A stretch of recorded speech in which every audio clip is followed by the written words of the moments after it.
حضرت ایوب صابر، آپ کا ہلا میں ہے استان، اور یہ ہلا جو ہے بغداد سے 2 گھنٹے کی دوری پہ ہے۔ آپ بھی نبی تھے، یعنی آپ بھی میسنجر تھے، پر آپ حضور اکرم کے پہلے آئے تھے آپ۔ ان کا نام ہے حضرت ایوب صابر۔ صابر کا مطلب ہے صبر والے۔ ان کا صبر بہت کمال کا تھا۔ یہ بہت امیر تھے، ان کی کئی اولادیں تھیں اور بڑا مکان تھا۔ تو ایشور نے کچھ ایسا ہوا کہ آپ کی ساری اولادیں، ایک کوئی زلزلہ آیا، بھوکمپ آیا، اس میں اولادیں دب گئیں ملبے میں، ان کا مکان جل گیا، یہ خود بیمار پڑ گئے، اور بیمار ایسے پڑے کہ یہ اپنے بستر سے اٹھ بھی نہیں سکتے تھے۔ ان کا پیسہ سارا ختم ہو گیا، اور بس بیوی تھی جو ان کی سیوا کرتی رہتی تھی، کچھ بھی نہیں بچا تھا۔ مکان ختم ہو گیا تھا تو ایک جھونپڑے میں رہنے لگ گئے، اور پیسے بھی نہیں تھے ان کے پاس، پر ہر وقت ایشور کو دھنیواد دیتے تھے۔ یہ کمال کی بات تھی اور صبر کرتے تھے۔ انہوں نے کبھی شکوہ نہیں کیا۔ قرآن میں بھی ان کا ذکر ہے، حضرت ایوب صابر کا۔ اچھا۔ اور لوگ کوئی صبر والا ہوتا ہے تو اس کو کہتے ہیں اس میں صبر ایوب ہے، یعنی ایوب جیسا اس کے اندر صبر ہے۔ پھر ان کو وہاں جھونپڑے سے بھی نکال دیا۔ لوگ کہنے لگے یہ تو پنوتی والے ہیں، یہ تو بدشگنی ہے، ان کو یہاں سے بھی ہٹاؤ۔ اچھا۔ وہاں سے ہٹا دیا۔ پھر وہ جو ہے جہاں ان کی اب مزار ہے وہاں پہ وہ اس سے گئے۔ پھر جب بیمار تھے، بہت بیمار تھے، تو بیوی نے آپ کو کہا کہ یہ اپنے ساتھ کیا ہوا، اپن کیا تھے اور کیا ہو گئے؟ تو بولے جو اللہ نے جو دیا تھا وہ لے لیا، اس میں کیا غلط ہوا؟ پھر ایک روز ان کو سپنا آیا کہ ایوب تمہارے صبر کا امتحان پورا ہوا، جاؤ آج سے تمہاری سب چیزیں لوٹ آئیں گی۔ تو سپنے میں انہوں نے دیکھا کہ انہوں نے ایک جگہ ٹھوکر ماری ہے زمین میں، اور وہاں سے ایک پانی کی دھار شروع ہو گئی ہے، اور ایسا ہی انہوں نے اٹھ کے کیا، اور وہاں پہ پانی کی دھار شروع ہوئی۔ وہاں سے ایک چشمہ، ایک پانی کا ایک شروع ہو گیا، اس کا پانی انہوں نے پیا تو ٹھیک ہو گئے، اور ٹھیک ہو کے بیٹھ گئے۔ ان کی شکل، ان کی وہ عمر وغیرہ جتنے بوڑھے سے لگ رہے تھے، وہ بھی ایج، مطلب ان کے باڈی میں بھی ٹرانسفارمیشن ہو گیا۔ بیوی جب بازار گئی تھی، لوٹ کے آئی تو ان کو پہچان نہیں پائی کہ یہ کون آ کے بیٹھ گیا ہے۔ بولے وہ کہاں گئے میرے جب بستر پہ میرے پتی تھے؟ بولے تم نے میرے کو پہچانا نہیں، میں وہی ہوں۔ پھر وہ ان کے جو جانور مرے تھے وہ لوٹے آئے، اور بعد میں پھر مال دولت، بعد میں ان کے بچے بھی ہوئے۔ وہ بچے تو چلے گئے تھے، لیکن بعد میں پھر اور بچے ہوئے ان کے۔ مزے کی بات یہ ہے کہ وہاں پہ ایک کنواں ہے، جس کنویں پہ انہوں نے جو ٹھوکر ماری تھی، وہ جس سے یہ ٹھیک ہوئے تھے، اور جس کی شفا سے وہ سب چیزیں ان کی لوٹ کے آئی تھی، وہ کنواں ابھی بھی ہے۔ اور اس کنویں پہ انہوں نے ایک وہ نل لگا دیے ہیں، ایک تھوڑا پمپ لگا دیا ہے اور وہ نل لگا دیے، تو ہر ایک کے لیے وہ اوپن کر دیا کہ آپ بھی لو اس کا پانی پیو۔ تو ہم بھی اس کا پانی پی کے آئے، اور شارٹ وزٹ تھی، لیکن یہ ہم صبر ایوب کے استان پہ بھی ہو کے آئے۔ آج ہم لوگ جا رہے ہیں حضرت حسن بصری رحمۃ اللہ علیہ کے ہیں۔ حضرت حسن بصری ان پہلے بزرگوں میں ہیں جو حضرت محمد رسول اللہ صلی اللہ علیہ وسلم کے بعد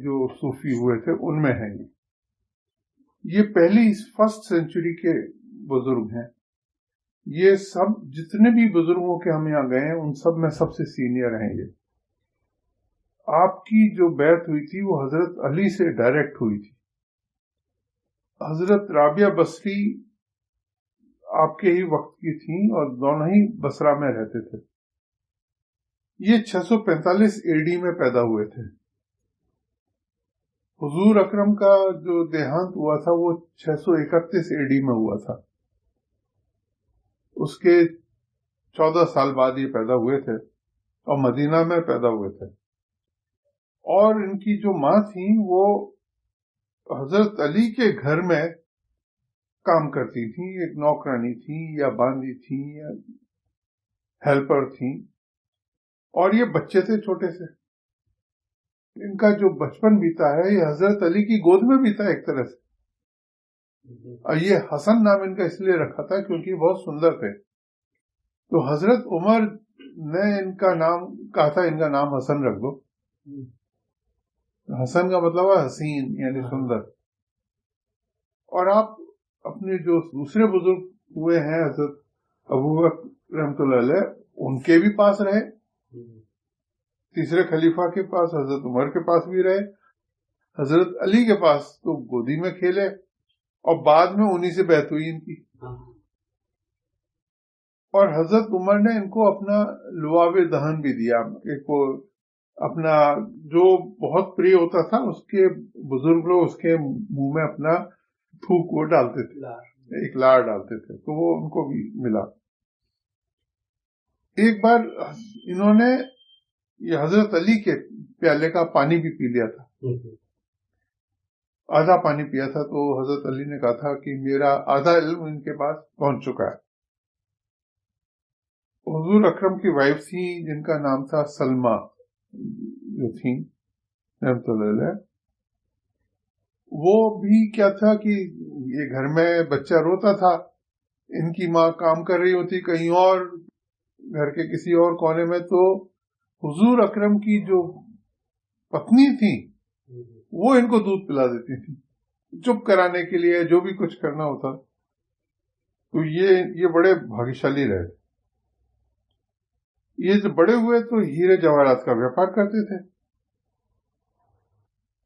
یہ کیا تھا کہ ایک طرح گھر کے سدسیہ کی طرح سے تھے. یہ ایک بار یہ کہیں گئے تھے تو انہوں نے دیکھا کہ بہت بڑا خیمہ لگا ہوا ہے جس میں پہلے تو راجا گیا اور اس نے وہاں پہ اس خیمے میں کچھ ٹائم بتایا، پھر وہ منتری لوگ گئے، پھر بڑے سیناپتی لوگ گئے، پھر کامن جنتا گئی، پھر رانیاں گئیں اور لوگ گئے، اور سب لوگ لوٹ لوٹ کے آ رہے تھے. تو انہوں نے پوچھا کیا معاملہ کیا ہے؟ انہوں نے کہا کہ ایک جو راجا کا لڑکا تھا وہ ینگ ایج میں اس کی ڈیتھ ہو گئی. تو راجا اور راجا کے پریوار کے اور اس کی سینا کے سب لوگ بڑی اس کی یاد کرتے ہیں. آج کے دن وہ سب اس خیمے میں اس کی قبر ہے. قبر کے اوپر انہوں نے ایسا خیمہ سا بنا رکھا ہے جہاں پہ وہ بیٹھ کے سارے اس کے لیے اس کی یاد کرتے ہیں، اس کی باتیں کرتے ہیں. تو ان کو ایک دم سے وہ ویراگیہ ہو گیا. بولے کہ موت یہی ہے، اتنا سب کچھ ہوتے ہوئے، اتنے اس کے پریجن ہوتے ہوئے بھی اس کو موت نہیں روک سکی اور اس کو موت پکڑ کے لے گئی. تو وہ کون سا کام ہے جس میں موت پکڑ کے لے جائے اور آپ ہنستے ہوئے جاؤ اور باقی جن کا جو ہو لیکن آپ کو پریشانی نہیں ہو. اور ان کو ایک طرح سے ویراگیہ ہو گیا. تو اس قصے کے بعد انہوں نے جو بزنس کرتے تھے ہیرے جواہرات کا وہ بھی چھوڑ دیا. یہ اپنی میں لگ گئے عبادت میں اور ہنسے نہیں. اس کے بعد وہ قصے کے بعد سے ان کو ایسا کچھ اثر ہوا کہ انہوں نے زندگی بھر یہ ہنسے نہیں. ہاں، ان کو کبھی ایسا لگتا نہیں تھا کہ زندگی میں کوئی چیز ان کو خوشی. وہ بڑے غمگین سے. رابعہ بصری آپ کا جو ہے واز سننے آتی تھی. وہ ویٹ کرتے تھے رابعہ بصری. کہ جب یہ واز یعنی اپدیش دیتے تھے تو لوگ کہتے تھے کہ آپ کیوں نہیں آپ شروع کر رہے ہیں؟ تو بولے کہ میں انتظار کر رہا ہوں ایک بڑھیا کا. بولے اس بڑھیا کیا، اس میں کیا بات کیا ہے، خاص بات کیا ہے؟ تو کہتے کہ وہ کہتے ہمیں دے دو واز. تو وہ کہتے تھے کہ ہاتھی کو جو شربت پلایا جاتا ہے وہ چینٹیوں کے لیے ناکافی ہے، چینٹیوں کے لیے بہت زیادہ ہے، مطلب وہ تو اتی سے زیادہ کافی ہے، بہت ہی مطلب اتدھک ہے، وہ تم لوگ اس میں ڈوب جاؤ گے، وہ انہی کے لیے ہے. حضرت امام شافی، حضرت حنبل، یہ آپ کے جو عراق میں ہم جن بزرگوں بھی گئے تھے وہ آپ کے مریدوں میں تھے. حضرت حبیب اعظمی جو کہ سود خور تھے، پھر وہ بڑے بزرگ بنے، وہ آپ کے ششوں میں تھے. حضرت بشر حافی، حضرت رابعہ بصری، یہ سب آپ کے پاس آتے تھے. آپ کا 731 AD میں وصال ہوا، 86 ایئر کی ایج میں.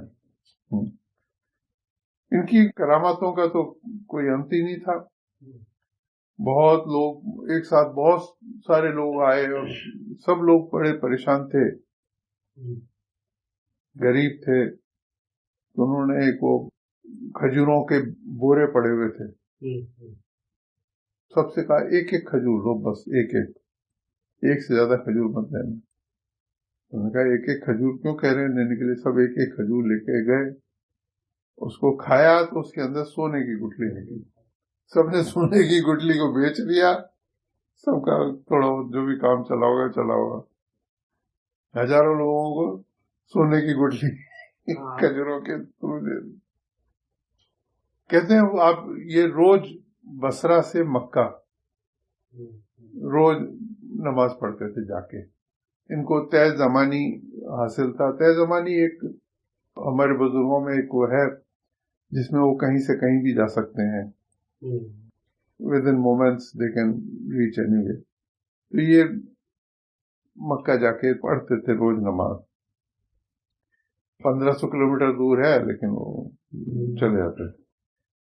یہ بہت ونمر تھے، ہر ایک کو اپنے سے بہتر سمجھتے تھے. ان کو ایک عورت سے شروع کے ٹائم میں ایک عورت سے عشق ہوا. تو اس عورت نے پوچھا کہ تمہیں کیا بات، کیوں تمہیں میرے سے کیوں رغبت، کیوں ہے، کیوں لگاوٹ، کیوں تم میرے کو اتنا چاہتے ہو؟ بولے تمہاری آنکھیں بہت اچھی ہیں. تو کہتے ہیں اس عورت نے اپنی آنکھیں نکال کے ان کو بھیج دی. تم ان آنکھوں کو رکھ لو لیکن تم ایشور کے کام سے پیچھے مت ہٹو. تو اس بات سے یہ ایشور کی مرضی ہوگی، کچھ ہوگا. کیونکہ سارے صوفیوں کے ساتھ کچھ نہ کچھ ایسی گھٹنائیں ہوئی ہیں جس میں کہ وہ ایشور نے ان کو سنکیت دیے ہیں. ایشور نے ہو سکتا ہے وہی روپ بنا کے سنکیت دیا ہو. پھر اس کے بعد تو پھر وہ قصہ ہوا راجا والا جس میں وہ راجکمار مر گیا تھا. پھر اس کے بعد تو یہ اور یہ عورت نے جو آنکھیں بھیج دی تھی نکال کے، پھر اس کے بعد یہ ہنسے ہی نہیں دیے زندگی بھر. کہتے ہیں حضرت علی جو ہے جب یہ بڑے ہو گئے تھے، جب یہ اپدیش دے رہے تھے، تب حضرت علی تو خلیفہ ہو گئے تھے، چوتھے خلیفہ تھے. تو وہ چاہتے تھے ہر جگہ کہ اسلام کے جو لوگ ہیں ان کو مفتی بنا دیا تھا انہوں نے بصرہ کا، کہ یہ لوگ صحیح کام کر رہے ہیں کہ نہیں کر رہے ہیں. اور حضرت علی اپنا بھیش بدل کے پہنچے تھے ان کے پاس. جب یہ جانے لگے تو یہ تو پہچان گئے. بولے حضور آپ یہاں آئے اور بھیش بدل کے آئے، آپ کو کیا میرے پہ بھروسہ نہیں تھا؟ بولے بھروسہ تھا، بس میں تو خالی یہ دیکھنے آیا تھا کہ تم اور کیا چیز بڑھیا کر سکتے ہو. تو پھر انہوں نے کہتے ہیں حضرت علی نے ان کو وضو کرنے کا طریقہ بھی بتایا کچھ تھا. کیسے جنات آپ سے اسلام کی تبلیغ کے لیے آتے تھے. جن جو تھے وہ اسپیسیفک ٹائم پہ آپ اپنا حجرہ بند کر دیتے تھے اور آ جاتے تھے جنات آپ سے یہ اور میں نے کہیں سنا نہیں ہے، لیکن اسلام میں جنات بڑے آتے ہیں ہاں بیعت ہونے کے لیے اور اپنے اس یونی سے نکلنے کے لیے اور تبلیغ اور مطلب عبادت کرنے کے لیے، کیونکہ وہ بھی ایک یونی ہے. مکہ میں تو مسجد ہے. ہاں یہ ایک یونی ہے جس میں لوگ پھنس گئے ہیں، اپنی خواہشوں کی وجہ سے پھنس گئے ہیں، جن بن گئے ہیں، اور وہ وہاں سے نکلیں کیسے؟ اس کا پھر یہ اپنے سب بزرگوں کے ہاں میں نے سنا ہے کہ ہوتا ہے یہ کام، تو ان کے پاس بھی آتے تھے. تو اپنی مرتبہ کے سمے یہ بڑے خوش تھے، بڑے ان کے منہ سے ایک شبد نکلا تھا، کوئی آیا تھا تو اس کو بڑے اس سے پوچھے تھے اچھا کون سا گناہ، ایسا یہ ورڈ ان کے منہ سے نکلا تھا مرتبہ کے پہلے، جو کہیں ریکارڈ ہو گیا ہے. 86 سال کی عمر میں ان کا 731 AD میں وصال ہوا تھا. بصرہ میں ان کی سمادھی ہے. یہ چشتیہ، سہروردیہ، قادریہ، یہ سارے تینوں سلسلوں کے نمبر 3 کے بزرگ ہیں. جیسے ہمارے حضرت سلمان فارسی نمبر 3 پہ ہیں، یہ چشتیہ، قادریہ اور سہروردیہ سلسلے کے نمبر 3 ہیں. اتنے ہیڈ، اتنے بڑے سینئر ہیں یہ.